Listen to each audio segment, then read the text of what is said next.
Truk yang mengangkut buah sawit terguling di Jalan Sumatera Lintas Tengah, Desa Bandar Kagungan Raya, Kecamatan Abung Selatan, Lampung Utara, Selasa siang.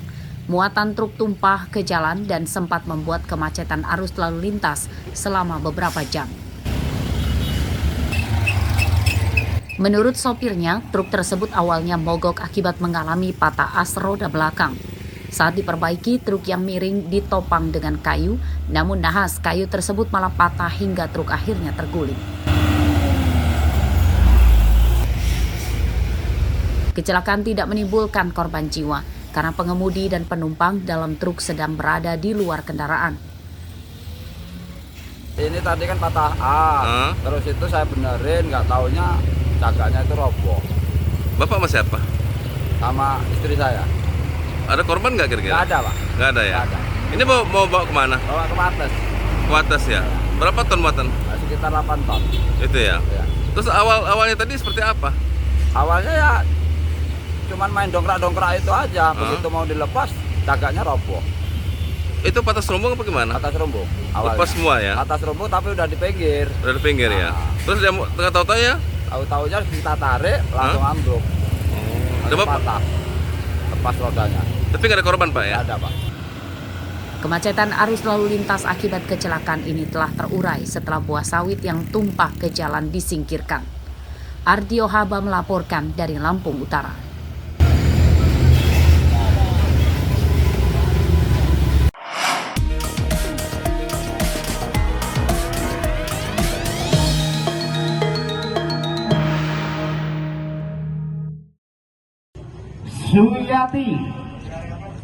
Banyak warga tidak peduli dengan pilkada. Hal tersebut terbukti dari tingginya angka golput atau golongan putih pada pilkada serentak di Lampung beberapa waktu lalu. Berdasarkan data KPU Bandar Lampung, angka golput mencapai sekitar 48%, atau jumlah pemilih hanya di kisaran 52% dari jumlah pemilih yang masuk dalam daftar pilih tetap atau DPT, sebanyak lebih dari 786 orang. Penyebab tingginya angka golput pada pilkada tersebut masih diselidiki KPU dan Bawaslu. Namun pihak KPU menyatakan fenomena tingginya golput juga terjadi di beberapa daerah di luar Bandar Lampung dan luar Lampung. Padahal target KPU jumlah pemilih pilkada minimal 70% dari angka DPT.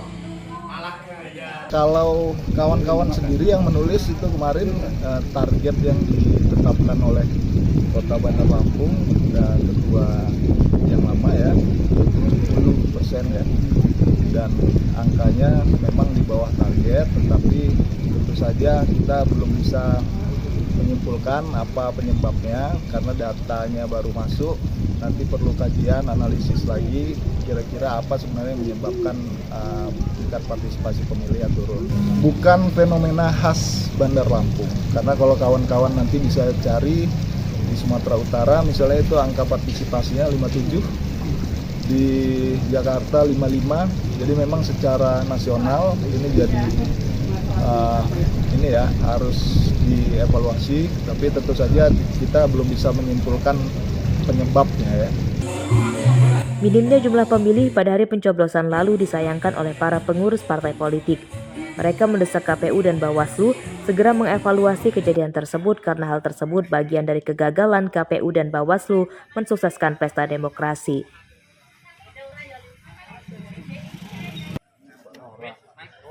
Seperti diberitakan sebelumnya, pilkada di Bandar Lampung tidak semeriah seperti pesta demokrasi sebelumnya. Hal tersebut terlihat dari sepinya masa kampanye sebelum hari pencoblosan. Tidak ada pasangan calon yang menggelar acara besar seperti pentas musik dan pawai simpatisan layaknya pada kampanye-kampanye sebelumnya. Jeffrey Arifin melaporkan dari Bandar Lampung.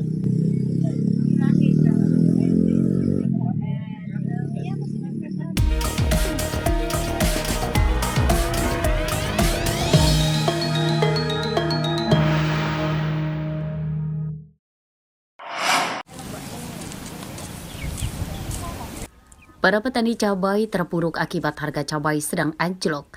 Harga cabai rawit kini hanya di kisaran Rp15.000 per kilogram.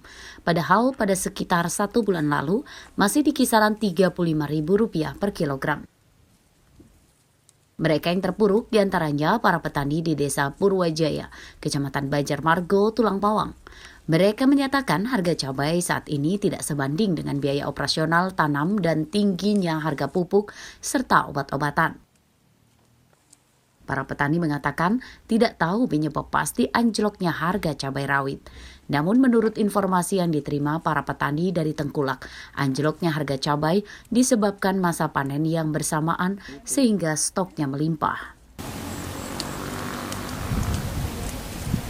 Semula harga 50-40, sekarang turun jadi 16.000. Jenis cabainya apa itu, Mas?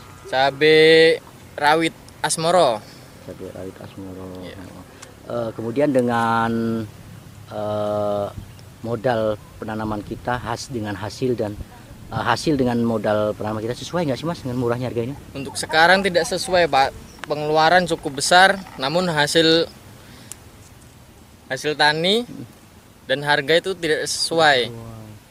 Mengeluh nggak dengan murahnya harga? Sangat mengeluh, Pak. Harapannya apa sih?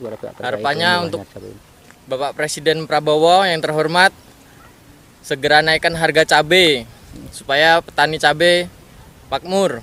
Ya kendalanya kalau saat ini utamanya kalau pribadi saya ya harga lah. Harga untuk saat ini hanya 17.000 cabai caplaknya dan cabai keritingnya hanya 11.000. Itu per kilonya. Per kilonya. Dan apalagi obat-obatan sekarang kan mahal. Obat-obatan dan pupuknya itu kan mahal. Jadi harapan saya ya buat pemerintah lah intinya bisa memikirkan lah orang-orang seperti kami ataupun saya gitu, Pak pemerintahnya. Memang saat ini harga obat-obatan mahal ya, Mas ya? Mahal, obat-obatan sekarang mahal karena apalagi di zaman sekarang kan penyakit itu kan kalau sudah diobatin dosis tinggi, mau nggak mau kita larinya ke dosis yang lebih tinggi lagi.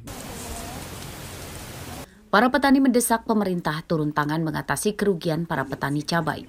Mereka menyatakan bisa menerima harga cabai yang rendah, namun pemerintah harus menurunkan harga pupuk dan obat-obatan sehingga modal dan hasil panen bisa seimbang. Mustaqim melaporkan dari Tulang Pawang.